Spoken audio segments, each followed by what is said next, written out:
Bonjour à tous, nous sommes toujours sur le salon Itonomie organisé par Envie et je suis en compagnie de Philippe Trottin. Donc vous êtes directeur de l'inclusion et de l'accessibilité numérique chez Microsoft. Oui, c'est bien ça, effectivement. Donc je m'occupe à la fois de gérer les personnes en situation de handicap dans l'entreprise, mais je m'occupe également de tous les sujets de recherche ou d'accompagnement en fait, de nos clients sur l'utilisation de la technologie au service des hommes. Alors aujourd'hui, pourquoi est-ce que c'est important d'être représenté sur un salon comme celui-ci ?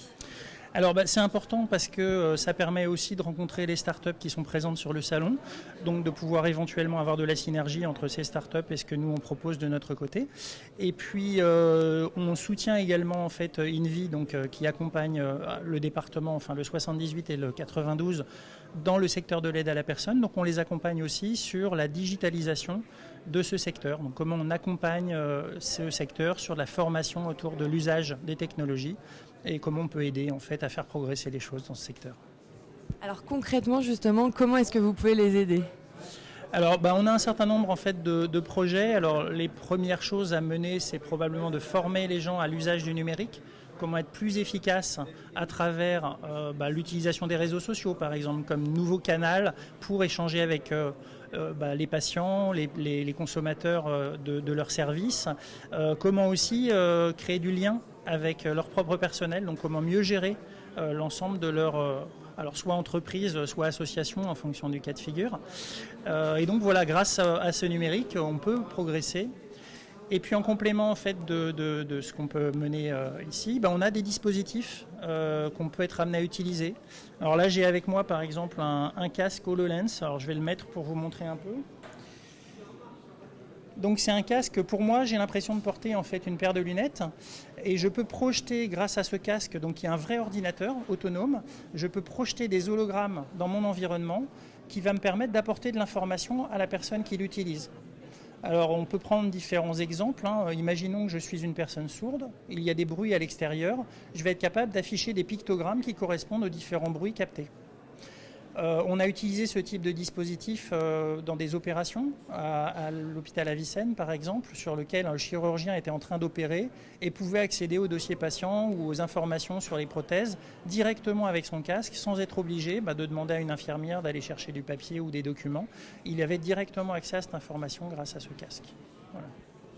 Alors on a discuté aussi tout à l'heure, vous aviez différentes applications dont vous nous parliez, par exemple des applications pour des personnes malvoyantes, malentendantes. Est-ce que vous pouvez nous en dire un peu plus ? Oui, alors on a des applications mobiles. On a une application par exemple qui s'appelle Seeing AI. C'est une application qui est vraiment plébiscitée par le monde du handicap visuel, qui permet par exemple avec son téléphone et grâce à la caméra de son téléphone de scanner un petit texte court et d'avoir une lecture de ce texte. Donc quelqu'un qui a des difficultés à lire va pouvoir utiliser cette application pour pouvoir lire cette information. Mais je peux, grâce aussi à la caméra de mon téléphone, avoir la description de mon environnement.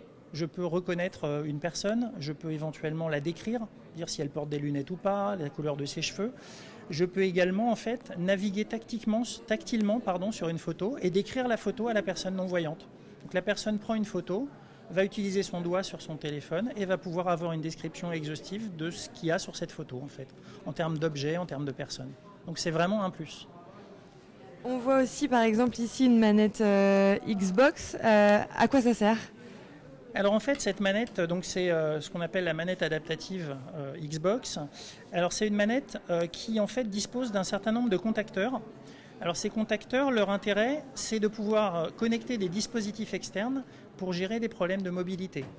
Donc on a pu par exemple à l'hôpital de Garches permettre à des enfants tétraplégiques de pouvoir jouer à des jeux vidéo en utilisant alors des contacteurs comme par exemple là on a un gros bouton, donc plutôt que d'utiliser effectivement une manette classique traditionnelle sur lequel avec deux mains c'est très compliqué, on va leur installer un certain nombre de boutons. Si on prend par exemple un jeu de course de voiture, on a besoin d'accélérer et freiner, je vais avoir deux boutons et je vais éventuellement avoir la possibilité d'interagir avec un dispositif qu'on va coller à la tête de la personne qui va bouger la tête pour pouvoir éventuellement bouger le véhicule. Donc on peut vraiment redonner une capacité de jeu à des gens qui a priori ne pourraient pas jouer aux jeux traditionnels. Donc beaucoup d'aide, on l'a compris, et pour les patients et pour les aidants en fait. Oui, exactement. Et on s'aperçoit qu'aujourd'hui, il y a énormément de choses et de progrès que l'on peut mener parce qu'on utilise maintenant l'intelligence artificielle dans un certain nombre de dispositifs et on s'aperçoit que l'intelligence artificielle, c'est des technos très récentes. Hein.